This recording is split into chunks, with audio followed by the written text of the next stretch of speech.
Hi friends, దండాలు బాగుండరా? నా 18వ రోజు తెలుగు పద్యం. నీటిలోన మొసలి నిగిడి ఏనుగు బొట్టు, బయట కుక్క చేత భంగపడును. స్థాన బలిమి కాని తన బలిమి కాదయ్యా, విశ్వదాభిరామ వినురవేమ అన్నారు వేమన్న గారు. నీళ్ళ మసలి ఎంత పెద్ద నిగిడి ఏనుగునైనా పట్టుకుంటుందంట.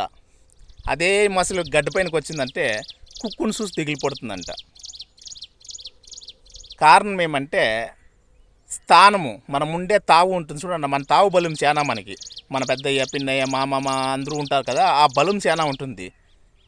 బయట మన పోతామంటే అయ్యాలి తప్ప ఒగూరు గోడు పోతే పొందికన్నా కడబాట్లని మన పెద్దల సామెత. నమస్తే.